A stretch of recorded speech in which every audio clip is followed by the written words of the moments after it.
بسم الله الحمد لله والصلاة والسلام على رسول الله.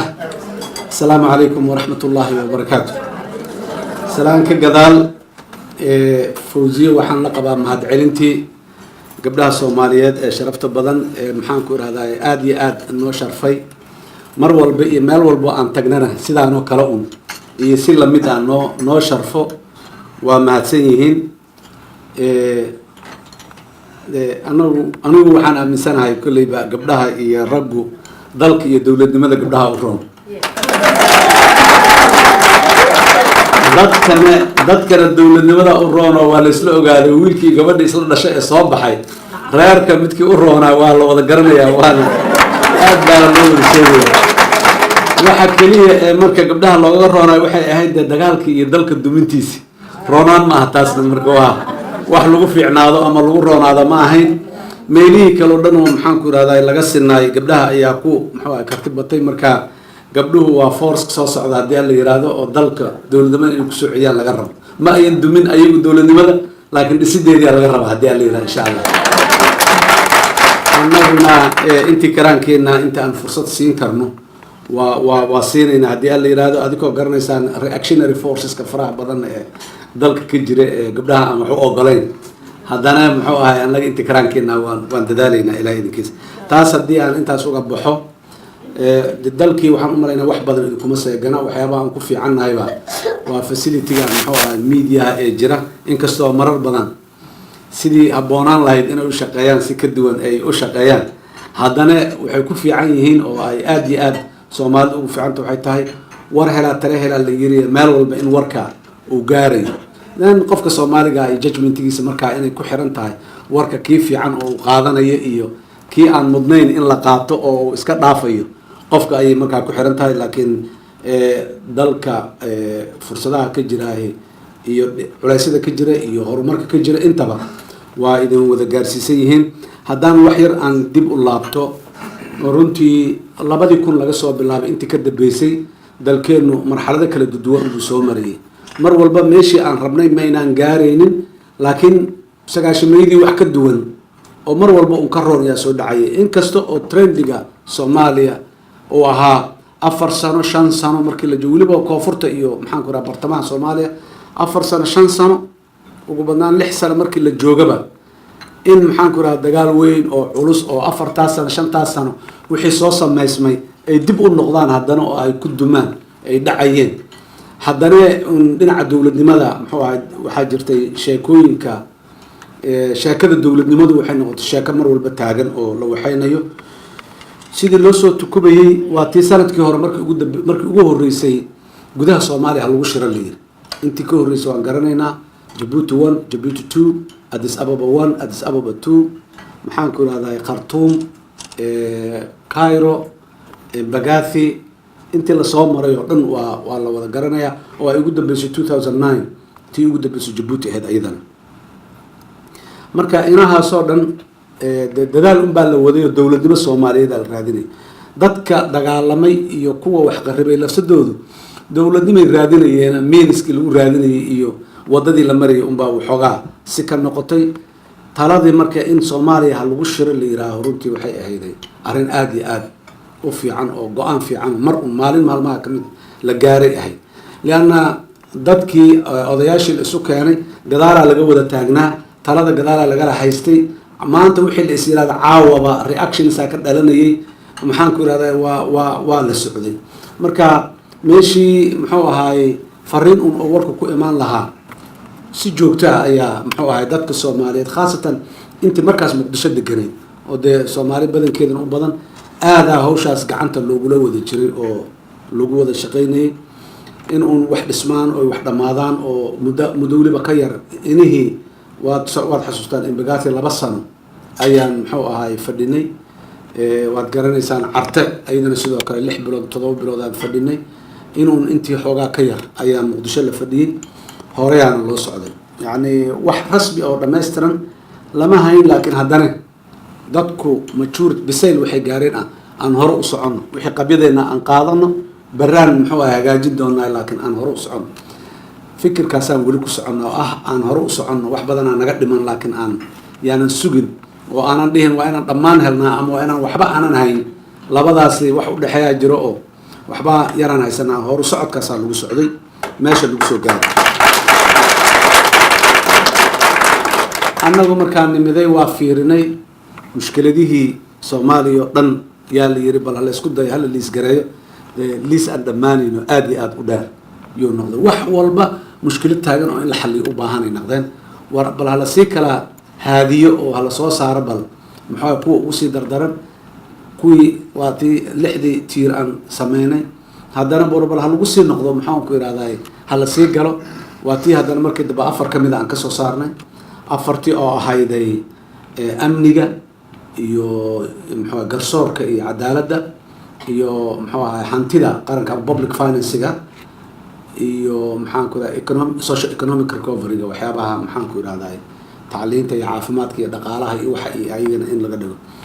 4tii haddana muddaan wadnay war 4tii waa nala culustay bal aan isku sii ururino oo siyaasadeena meel loo raadiyo oo markii dambe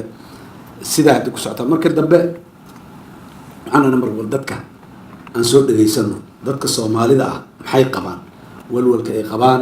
cabsida ay qabaan waxa ay jeclaan lahaayeen inay arkaan Soomaaliya oo noocee u eg ay mustaqbalka fog xataa yay rabaan inay arkaan bal aan soo wareysano sidaas ayaa aasaas u ahayd safaradii aan gobolada hadba intii la tagi karay oo dhan aan wada tagnay gobolka Jubbada Dhexe iyo gobolka Bakool ma ahan gobolada intooda kale oo koonfurtii bartamaha Soomaaliya iyo Puntland intaba waan tagnay aniga tagay prime minister ka tagay speaker ka tagay wasiirada maxuu ahaa tageen xildhibaanada tageen bal mar walba qolo walba tagtana markay soo noqoto bal in la isku soo leeyahay maxaa dhagaa ku soo dhaceen maxaa soo maqashay dadku maxay dareemayeen wax badan oo kamid ah wax aad oo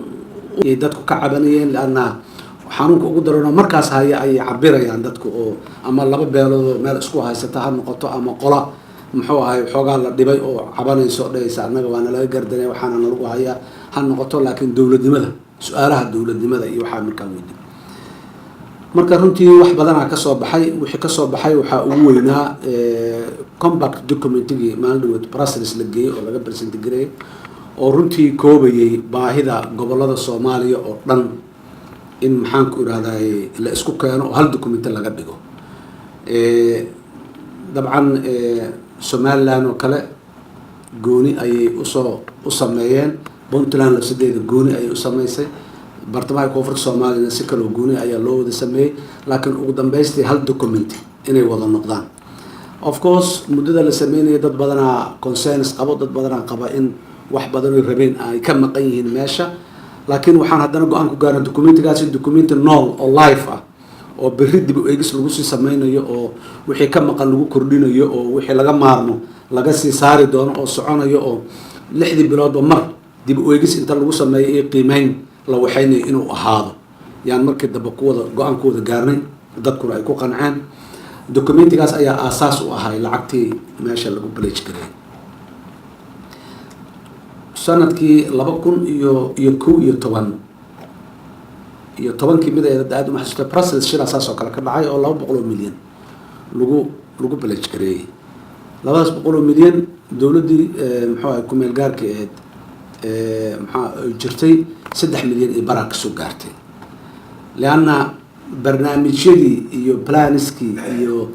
baahiyay meesha la geeyay oo lacagta lagu pledge gareeyay dawladda Soomaalida ma lahayn am Soomaaliyeed 50 milyan oo dollar ka qaadatay xafiiska Umpos oo beriga jooga 20 milyan qaatay qolada Mine Action intaan qaadatay UNDP intaan qaadatay yani portfolio sidaas ay ku wada baxeen laana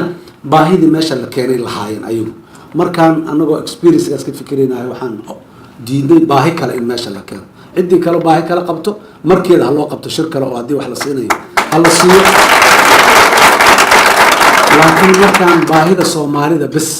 waa in lagu saleeyaa waliba dood dheer waxaan dhahnay wixii humanitarian iyo muxuu ahay waxaas waliba kuma jiraan waxaan rabnaahay waa issue ku saabsan recovery iyo development-ga sanadaha soo socda waliba waxaan ku xadidnay 3 sano soo socoto waxa aan qabsan karno oo Soomaali ay u baahanto immediate-ka maalgelintooda inaan helnaan rabnaa yani ka bacdi dalka haddii aan intaas gaarno waxaan ka baxnay emergency-gii recovery-ga intiisa badanna xataa waa ka baxayna 2016 waxaan rabnaa 2017 inaan bilaawno haddii la yiraahdo preliminary stageska oo development-ga inaan ka hadal weliba waa koonfurta bartamaha gobolada ah goboladan Somaliland iyo Puntland hadda laga hadlayaa maxaan ku yiraahdaa in oo stage-ka ayagu ay ka bilaabeen inuu noqdo final stageska meelaha qaarkood recovery-ga iyo development in laga hadlo marka sidaasaa dooduhu u badnaayeen oo markaan waxaan meesha keenay waxay u ahaayeen wax aad loo soo lafaguray laga soo dooday qolo walba maxaan ku yiraahdaa waxeedii maxaa isku dayn inay ku jiraan haddana si oo loo image-ka noocaasa iyo wadadaas la soo maro looga turjumaayo haddana inaan isla keenno oo maamuladii oo dhan dabcan qoladii Somaliland xogaa way naga daarteen laakiin Puntland iyo inta kale gobolada gudoomiyaasha gobolada oo jiray maamuladii jiray bulshada ahayd baarlamaankii xukuumadii annagoo wada socono ayaan muxuu ahay meeshii wada nimiday haddana oo present gareeyay marka in kooban marka arrinta la yiraahdo safarkii iyo outreach-kii aan gobolada iyo ku sameynay waxaa ku ahaa documentigaas compactiga muxuu ahay Brussels aan geeyay waxa kale oo muhiim u ah markaan soo wareegnay oo wararkii la isku soo ururiyay dadka Soomaalida inay u baahan yihiin in ay helaan space ay ku wada hadlaan oo ay si uga qayb noqdaan dawlad dhisidda sidii la rabay xatii aan weyna xataa sida hadda suurtagalka uga mid noqon karaan oo aaraadaadu iyo ideas-kooda ay ugu jiri karaan marka taas waxaan bilownay marka in aan sameyno national conferences oo aan dhahno waa dood yani dalkan u furan dabcan dawladdeenu way tabar yar tahay waxaan diidaynaa arrimahaas inaan internationalize gareyno oo mashaariic inta laga dhigo fundis muxuu ah international wax lagu qaato wixii marka anagu aan qaban karno ka dawladii ahaan aan qabano oo dadka intii aan isu keeni karno awoodda dhaqaale iyo ay noo saamaxayso aan isu keenno marka mar walba waxaan spaceskaas 200-250 qofood in la isku keeno mar walba oo specific issues na muxuu ahay oo xadidan la soo bandhigo kii ugu horeeyay wuxuu ahaa kii judicial reform-ka oo garsoorka Soomaaliya bal sidii dib u eegis loogu sameyn lahaa maadaama oo waayihii daboodan aan garsoorkeena aan la update gareynin marar badan garsoorkeena oo politically driven oo ahaayo siyaasadeysnaay bal markaan waxaan dhahnaa aan isku dayno in aan garsoorka dib u eegis laga sameeyo elementiga siyaasadda aan bal laga yareeyo oo wax dawladda kaligeed iyo wasaaradda iyo go'aan ay ku gaaraan aanay noqonin shirkii ugu horeeyay ahaa 250 qofood ka soo qayb gashay oo dad badan oo inta fadhiya ay ku jireen usbuuc ku dhawaad 5 maalmood ayaa muxuu ahaay doodiisu ay socotay recommendations badan laga soo bixiyay recommendations ka soo baxay meeshaas waxaa lagu sareeyay judicial reform act-ki baarlamaanka la geeyay ee baarlamaanku uu baas gareeyay waxaa meel oo ku saleysnaay maxaan ku iraaday taas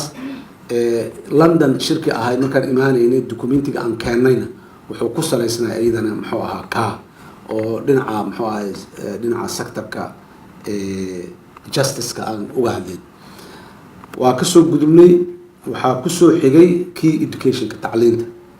Soomaaliya waad garanaysaan yani anagoo la hardamayno in aan tacliinteena qaabayno ayaa dawladnimadii ay dhacday 30 sano dawladda ahayn markii ugu horeysay waqooyi koonfur la isku yimiday waad garanaysaan waxa la sameeyay wax la yiraahdo integrated syllabus hataa waa lagu guuleysay waa in curriculum la sameeyo burburkii wuxuu dhacay burburkii aan dheer dawladdii kacaankii wuxuu yimiday ayadoo dalku oo national curriculum full ah oo dhameystiran aanu ka jirin oo waxa jiray ay yihiin syllabus yani set of list of topics iyo subjects iyo topics kooda iyo bas kacaankii aad uu shaqo badan isugu dayay halka in laga qabto curriculum development center-ka waa tii la dhisay guri loo sameeyay gooni loo fan gareeyay kaalmo badan oo caalami ah la galay kacaankii wuxuu dhamaaday anagoo ku guuleysanay primary education inaan curriculum u sameeyno oo secondary waxa wali aanu curriculum full ah oo integrate oo dhameystiran aanu wali aanu noolahayn laakiin primary-ga curriculum-kiisa oo aad u buuxo wax walba uu dhameystiraya aniga dadka tacliinta ka shaqeyn jiraan ahaa technical education-ka technical-ka iyo vocational education-ka manpower planning hal sameeyaa la yiri early horaantii 8 May si meel laga bilaabo man power planning aaday u dhib noqotay laana dhinaca farsamada oo technical iyo vocational systemka Soomaaliya waad garanaysaan technical institutes are very expensive. Why expensive? Because a lot of consumables ay leeyihiin maanta oo dhan bira la jarayaa alwaaxa la qorayaa muxuu ahay shaminta inta la qasdarbiya la dhisayaa waa la duminayaa fiila la jarayaa la goynayaa waxaasoo dhan marka waa consumables oo joogto ah ayay leeyihiin waxbarashadooda kuma salaysna sabuurad iyo jaaso iyo laboratory iyo library bas kuma intaasna way leeyihiin intaana way usii dhaartaa marka kaalmaa lagu sameeyey dugsiyada farsamada oo dhan dal kasta oo sameeyey umbaan dhahnay adiga noo rangaray wad marka syllabuskiisii uu keenay dugsiga burca oo muxuu ahaay farsamada waad garanaysaa Jarmalka galbeed ayaa sameeyey berigii dowladda rayidka ay jirtay school industrial talyaaniga ayaa sameeyey Muqdisho ku yiilay ka bacdi Jarmalkii bari ayaa haddana noo yimid waagii muxuu ahaay anti wadaaga oo kii kacaanka la foola sameeyey and so on waxaa kaloo aan lahaynay marka intaas laga yimaado kuwaas waa kuwii wasaaradda tacliinta hoos imaanayay in ka badan oo wasaaradda tacliinta hoos imaan wasaarad kasta institute-keeday lahayd caafimaadka planning-ka arrimaha dibadda warshadaha mid walba institute yaroo gaar oo isaga uu leeyahay oo ku kooban baahi yaroo sidaas oo standardization-ka dhib noqday mashruuc marka waxaa la sameeyay bal hala habeeyo anugu mashruucaas dadkii ka mid noqday oo ka shaqeeyay ka mid ahaa USAID-ka kaalmeynaysay laakiin kulliyadii aniga aan joogo jaamacadda looga shaqeyn jiray hal system oo aan sameynay marka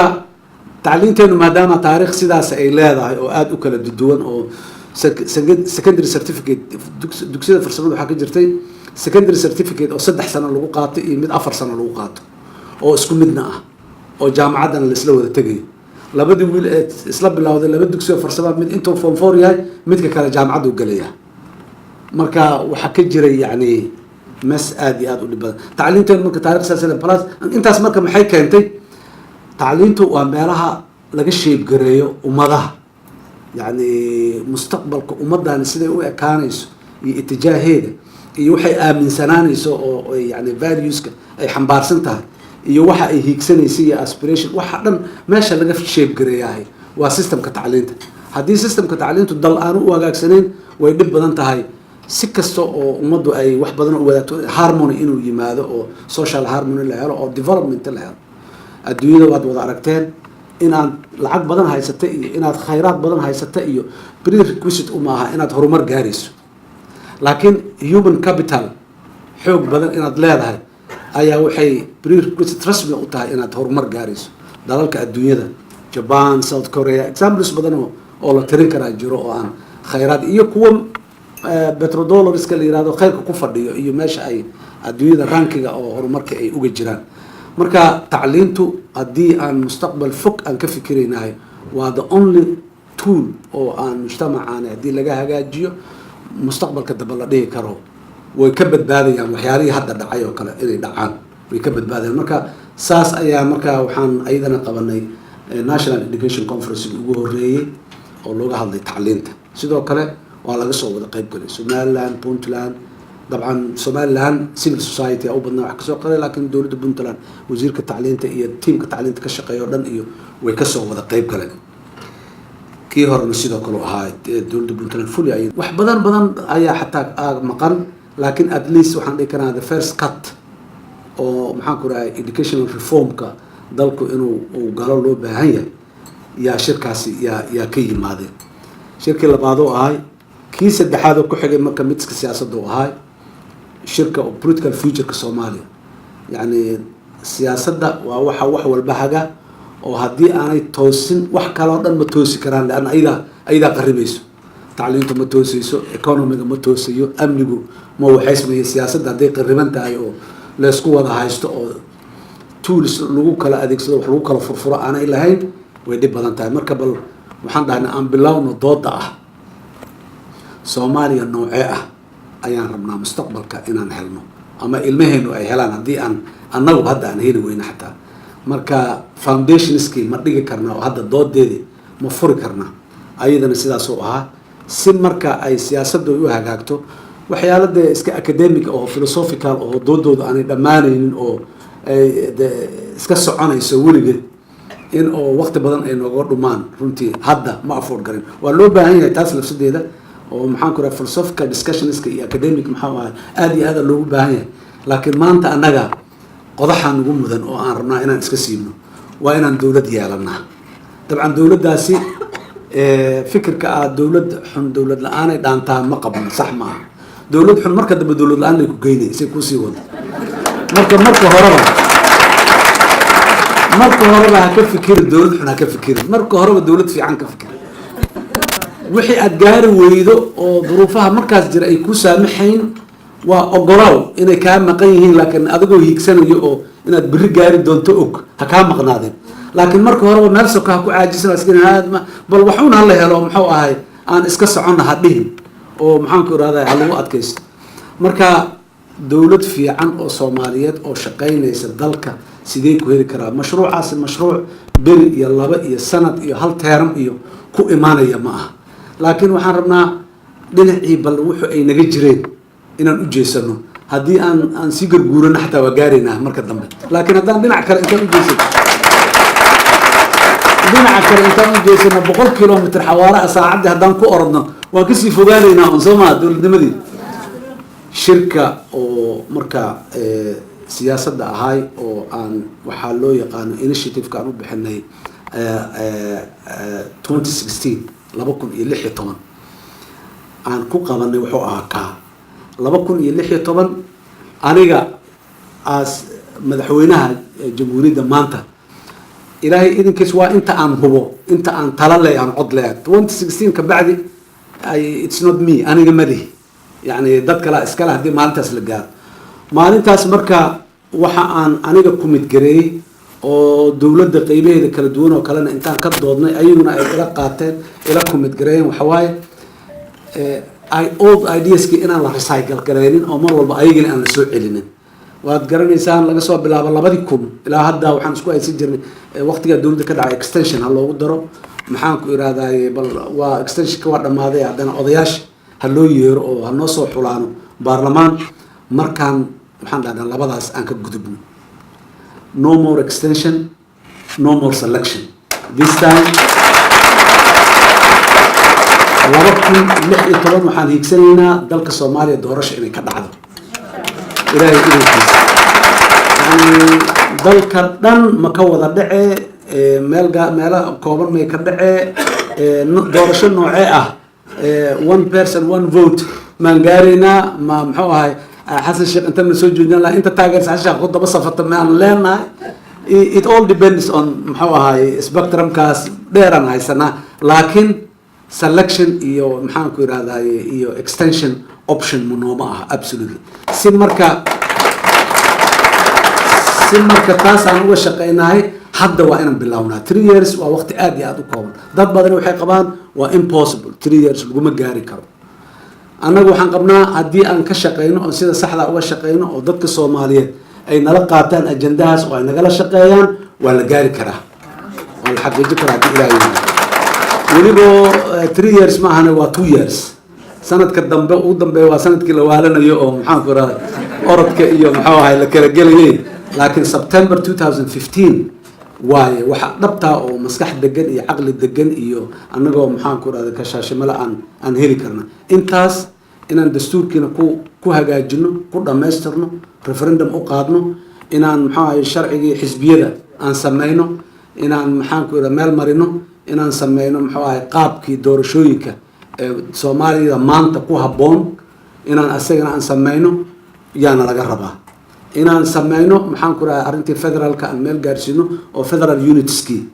oo jira meel walba taagan aan sameeyno si waxaan oo wax badan oo shuruucda aan soo sheegaya ma dhici karayaan haddii aanan federal unitsku aanay jirin marka inaan ayagana aan nimaado ayagu maybe before 2016 all options are open selection can heli karnaa waxyaalo badan appointments aan meel qaar ku gudbi karnaa laakiin we need to have inaan picture ku aad noogu cad yahay then markaas 2016 waxaan aadi karnaa doorashooyin municipality ha lagu bilaabo muxuu ahay state level ha la gaarsiiyo then national level ha la gaarsiiyo hal mar ha loo wada qabto all are muxuu ahay option laakiin anagu dowladii haddaan nahay xukuumadda baarlamaanka madaxweynaha واتشنا وحن قوان كجارنا لما كنا إلى حطبا وإن السيستم كدبا إيمانا ياهي مثل صوت دكتور وإنه نقضى مرك إلهي إذن كيس arrintaas aad iyo aad aan committed ugu nahay waxaan u baahannahay kaalmada dadka Soomaalida aad iyo aad la'aantood anaga keligeen mashruuc aan intaan xambaarsano aan meel geyn karna ma aha Soomaaliga ama diaspora haado ama dalka gudihiisa jooga ama NGO u shaqeeyo ama international maxaan ku iraahdaa ama agash all of us meel kastoo qofka Soomaaliga uu jooga wuxuu ambassador u yahay arrintaas inaan hore u socono oo aan mar uun aan dhaano yes Soomaaliya waxa ka dhacay doorashooyinka ka dhacay dadka nagu haysto dhahayahay 3 sano laguma keeni karo they have long list of reasons ay ayaguna qabaan 40 iyo dhowr sano dalka wax doorasho leeyahay kama dhicin culture doorasho dhan dadku waa ka baxeen it takes muxuu ahaay sanooyin badan in dadka la barabo culture kan muxuu ahaay doorashooyinka iyo culture kan political pluralism ka leeyahay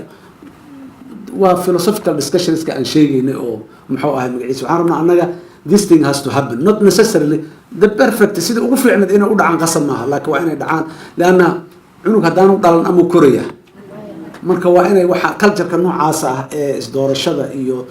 termka la ixtiraamo iyo maxaan ku raahdaa in hore loo socdo iyo waa culture cusub waa inaan hadda dhalinaa kadibna aan korinaa oo saas ku hana qaadi karaa oo ku imaan karaa marka ilaahay idankiis marka waxaan rabaa gabdhaha Soomaaliyeed horta jihada aan u jeednaa oo aan u soconaa waa midaas codsigayga marka maanta meeshan wuxuu yahay meel kasto kale aan tagana aan ka sheegi doona mashruucaas wuxuu u baahan yahay kaalmadiin ina idinku aad garab istaagtaan gudo iyo dibadba oo aan ka maarano arrimaha aad noo dib dhigay oo haraadiga idea afkaarta oo reactionistiga oo haraadiga ah oo hore noo soo wada martay waad xusuusataa dadkeena kacaankii markuu dhashay laga soo bilaabo nidaam oo dadku aan in badan oo dadkeena kamid ah aad u analyze gareynin laakiin la iska xambaarsaday oo la isaga dhawaaqaa jiro marar badan yani kacaankii intuu jiray qofkii la yimaado opinion oo yiraahdo war sidaan wax loo sameynayo arma sidaan ka wanaagsan tahay waa garanaynaa waa kacaandiida la dhihi jiray waa afminshaar waa dib u socod waa maxaa ku yiraahdaa وسوء كلمة هاس أو قاركود أي وتين ريسك قفك إنه لود له حتى أولده يا قاركود حتى يا وتين مركا قفك وحبو أركيا يا مركو إنه شيء قدم عبوا يسعين حوله كعنديد وياه وده شو بس كده literally مركا طول وحي ضد كل جوا مسني أيضا قفك استأن كرباش لا لدول استاجد لجوا مسني سي أو محن كرا هذا psychological لو مسني then مكان بربك دولة دموي ماذا وحاسوستان that culture وسوق جورني مقعدة كبدلنا كعنديد إيو كعاني أف من شارع والحين ناس كدقني والسلح ومانيفستو ومانكوبي وحاسها بركين و the same ideas هذا أيضا قف بقول هذا تقول يا ما مركز سلح وكلمة في عن صباح سلح خير يعني كلمة دي حتى وحا connotation أو negative لقوا تاجري وأنا أقبل قفنا والسلح مركا dadku iska qaateen yaani taas hadana waxay noqotay muddadan in lagu soo moodo waayahan dambe waa transformation ku socda hadana waxaan soo gaarnay waa murtad waa argagixiso waa maxaa magaciisa hadan qof walba haduu dhihi tago wadaadada qaarkood war sidaan diin ma ahay waxaan loo kaadi waa murtad yaan ugu dhihi murtadna waxay wadataa qoorta loo gooyo wadataa dhinaca kale dawladda iyo markay yimaado war dadkan la dulminayo oo waa maxaa argagixisay inta la yiraahdo la ururinayo oo la waxaynayo seedleedihiin ma argagixisadu kaalmeeya kan hal xiro ugu yaraan yaan lagu dhihin argagixisadu kaalmeeya shibska dhaydo inta wax lagu rafaadina arkaysa qofka shibska dhaya masaajidka dhaxdiisa inta iska istaago dadka hal laayo leeyahay war inta masaajidka waa raalaha dad lagu ma laayo lama dhaayo waxa la murtada tayaan lagu dhihin shibska dadkeenu waqtiga waxaan soo gaarnay ay inay maskaxda ka xoroobaan oo ay dhahaan wareega aniga argagixisana ma murtadna ma ay wax wadid khalad waa jooj ama waxaan waa laga fiican sidaas daraadeed muxuu ahaay marar badan anaga waliba dadkiinan banaanka jooga system dunyadan yani aad ku nooshihiin shalay darad ma imaanin. America is 400 plus years old dimuqraadiyadeeda waxeeda aan welina waad arkaysaa waxa ka taagan oo marka qaarkood oo muxuu la isku iyo dadka weli dareemaya in ay grievances ka qabo oo weli dareemaya systemku inuu dulmiyo. marka fama baala Soomaaliya oo maxaan ku iraahday soo martay intaas oo weli joogtahay inaan aqbalno. macnaheedu ma aha waxa ugu muhiimsan waa laga yaabaa physically inaan weak u nahay, financially resource ahaan inaan wax badan aanan qabsan karin, laakiin waxa asalka ah waxa horta inaan maskaxda iyo caqliga inaan ka xorowno oo qofku yani constructive waxaad sheegaysa ama fikirka aad ku doodaysa argumentigaagu at the end waa inaan noqon mid diraayo iyo mid dadka kale aamin bax iyo balaayo dhex dhigaayo waa inuu noqon, laakiin muxuu ahaay inuu constructive yahay oo uu ka hadlaayo wax human life dadka noloshooda muxuu soo celinay ama rajo abuurayo oo qofka biri xataa wax uu hiigsado u abuurayo. laakiin intaas marka dhexdeeda murtad iyo muxuu ahaay munaafiq iyo laguma ahane waxa waaye qof Soomaali ah oo xor ah oo caqligiisa loo caafimaad qabo oo maxaan ku raay wax wanaagsan doonayo in lagu wadaya. marka qaarkood banaanka nimaado in lagu banaan baxo wax problem oo gaar ah oo muxuu ahaay meeshaas dad joogo muxuu ahaay dad booqato waa banaan baxa ka dhacayo inta kan that's fine ka dhaco as far as aan lees dilayn oo muxuu ahaay qoryo iyo toorey iyo muxuu ahaay isku sidanin waxa ka soo haro dadku waa muxuu ahaay waa expression of ideas ladan marka hadii kaas oo soo bixin kan waxa fiican sheegayna ma soo bixi karo. marka let the people say waxa ay whole provided in waxaas wax fiican yihiin that's waxa preferable waxa ah in wax fiican oo constructive qofku oo waxaynayo. marka horta waxaan ka rabnaa marka gabdhii Soomaalida dadtiin barnaamijkaas initiative-ka noocaas ee 2016 inaan u istaagno oo aan la aqbalin hebel waaye iyo reer hebel waaye iyo inta laga soo laabtay iyo annagaba garanaynaba ninkan waa reer hebel marka fikirkiisa aan garanaynaa iyo dadka boxka lagu haynay waa inaan la ogolaanin. waxa aan rabnaa annaga waa sheegaynaa waa cad yihiin waana la kala doodi karaa sidaan si ka fiican jirto waana la dhihi karaa waana la waxayn karaa, laakiin waxa aan rabno u soconnaa waa waxaas. waxa ka sokeeya marka meelaha ka sokeeya laga soo laabo oo waa reer hebel iyo kanay ogolyihiin kanay diidan yihiin waxaan diidanahayna waa sheegnay waxaan ogolnahayna waa sheegnay wixii intaas ka duwan waana la weydiin karaa waxaan maxaa ka qabtiinaa la dhihi karaa ayadana waxaan ka qabnaa sheegaynaa oo markaas nala ah waana la challenge garay karaa waa laga fiican yahay waana la dhihi karaa, laakiin annagoo warka wax aan nalaga maqal oo aanan anagu sheegin ama aanan qorin oo meel ku qornayn war reer magaal warqadu ku yaala halii aan documented aan ahayn meeshaan dhexe oo sokol laga soo qabanayo ana laga daayo aanana laga difaaco u dhig. dawladdu waa saas magaliira xagee ku tiri hal yiraahdo dawladdu xagee saas ku tiri waa hal weydiiyay bal dadka goorma ama xagee ku qortay oo documented policy dawladdu ay leedahay oo qoran oo sidaa dhahayo miyaa jira ma madaxda dawladdu waa in leadership-ka meel soo istaageen yaa ku dhawaaqeen waxa sheeg bal follow up raadraaca lagu sameeyo yaana xaalkeenu noqonin faqiih turkiis kama jannatago xaalkeenu yaana noqonin muxuu ahaa yaana waxayna aad iyo aad u mahadsantihiin itijaahan u soconaa. waa kaasa waxa soo hartay dalka runtii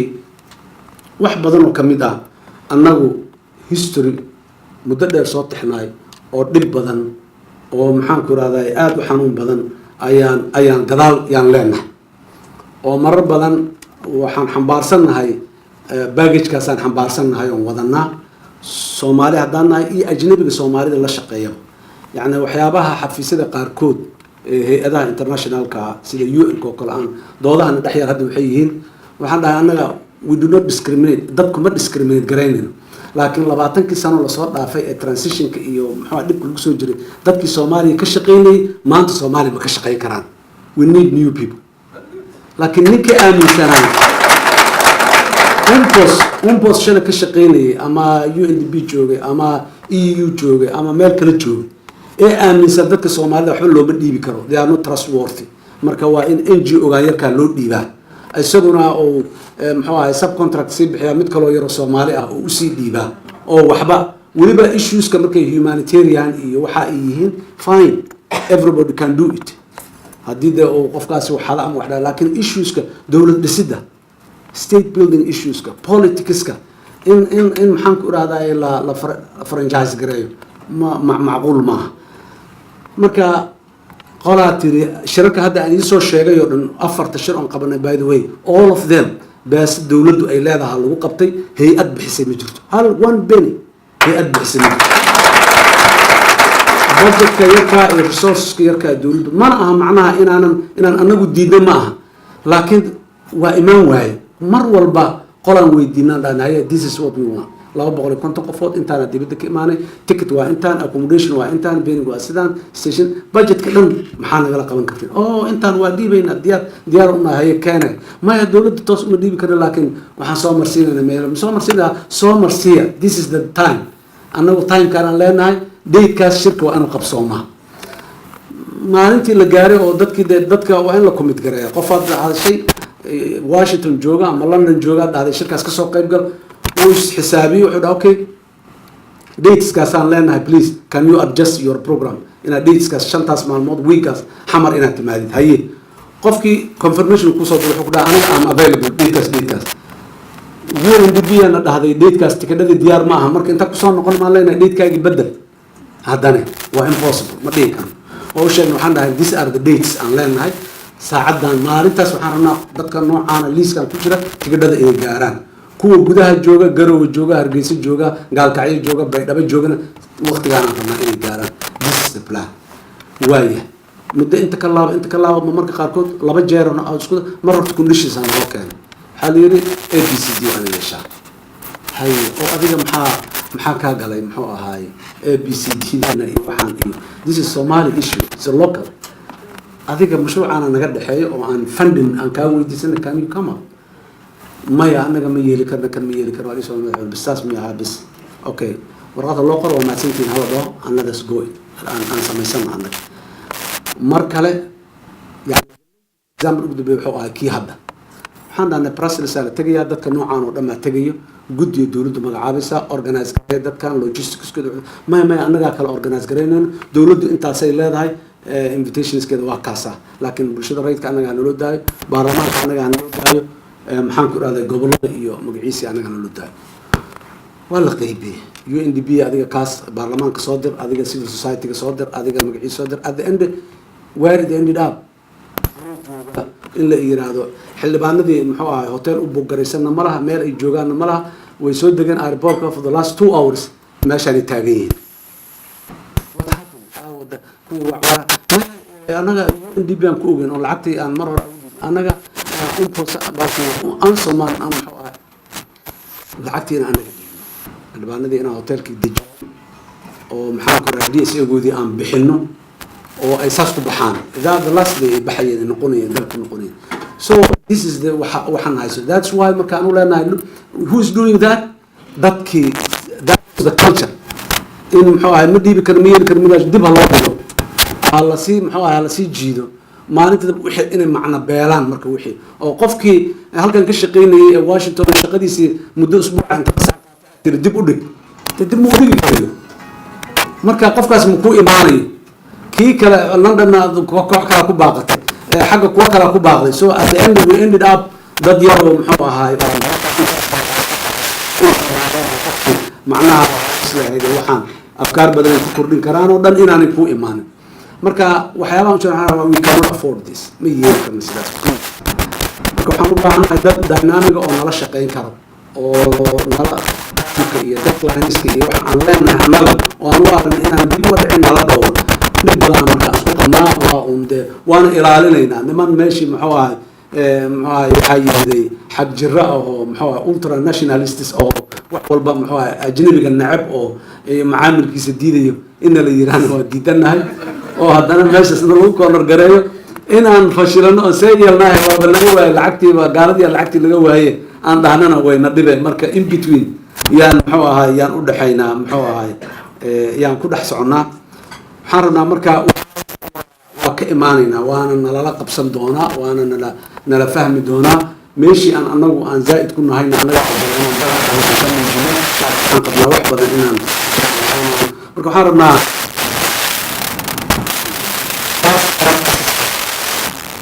inaan joojino annaga bas inaan isku sheegno marka waxaan rabnaa idinka xataa inaad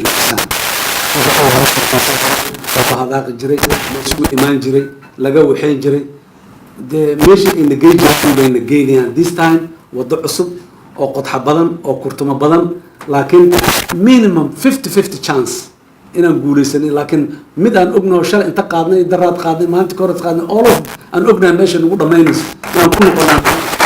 macno badan samaynayso aad iyo aad mar kale u mahadsan tihiin guud ahaan howluhu meeshaasay marayaan arrimaha amniga ee priority-ga aan ka qaaday weli waan wadnaa meesha aan wadnay magaasiisan laakiin building institutions hoosaan kasoo bilownay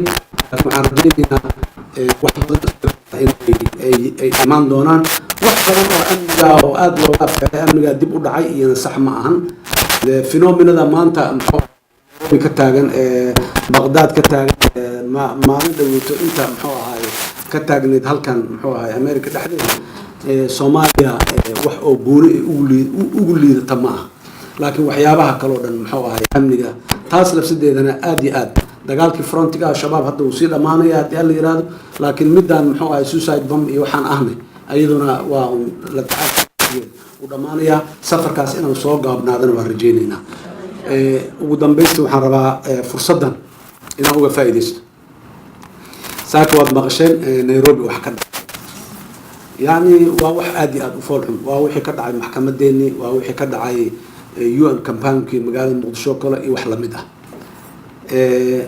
ma garanayno runtii ilaa hadda sida dhabta ay wax u dhaceen laakiin shabaab inay sheegteen ay dhaheen annagaa ka mas-uul ah yaa la ii sheegay marar badan wax badan oo ayagu aanay mas-uul ka ahayn ay sheegtaanna way iska jirtaa laakiin de reason aanan u aamini karin ma jirto inay ka dambeeyaan there are all the reasons oo macquul ah waxayna tusinayaan inay yeeli karaan sidaa dad innocent ah oo meel fadhiyo oo waxay galabsadeen aanay jirin inay inta yimaadaan xabada ku furaan they did it shalay sameeyeen daraaday sameeyeen maxkamadii yay tageen ay ka sameeyeen muxuu dad Soomaali oo cadaalad iyo dacwo raadinayay kambaanka UNDP ka sameeyeen cafeteriadii maxaan ku yiraahdaa maqaayadii village oo aad garanayseen oo dad dhalinyaro oo meesha inay kafe kacbaan isugu yimiday oo dad civilian reer magaal ah waliba dadka intii u reer magaalada waad garanayseen book dhaxdooda laga siiyay marka nimankan de ma aha yani humanity-ga bini aadamnimada dhan niman la dirsan waa arrintaas Nairobi ka dhacday aad iyo aad aan uga xunnahay waxaan u tacsiyeynaynaa dadkoodu ay meeshaas ku dhinteen waa u tacsiyeynaynaa kuwa weli la haystaan waxaan rajaynaynaa ayagoo nabad qaba inay soo baxaan guud ahaan shacabka reer Kenya iyo wax kasta oo mashruucaas dhibka ay dhacay lagu xallinayo dagarqabayaashii ka dambeeyay lagu baadi goobayo oo lagu soo saarayo intaba muxuu ahaay waan u taagnaanaynaa dowladda Soomaaliyana garab buuxa oo aan kala har lahayn ayay siinaysaa dowladda Kenya sidii loo soo saari lahaa ama cadaaladda loo keeni lahaa kuwa meesha ka jira dadka reer Kenya waxaan leenahay waqtiga dhibka badanna waa waqtiga ummaddu inay isku duubnaato looga bixi karo isku duubnaada oo ha u dabacsanaanina cadawga muxuu ahaay dhammaanteen aan wada leenahay oo naga dhaxeeyo waana ka guulaysanayna haddii alla yiraahdo idinkana aad iyo aad u mahadsan tihiin boqolkiiba boqol waa mahadsan tihiin dadaalka iyo Soomaalinimada iyo muxuu ahaay iska warqabka sidiisa meeshiisa ka socdo. Assalaamu calaykum waraxmatullaahi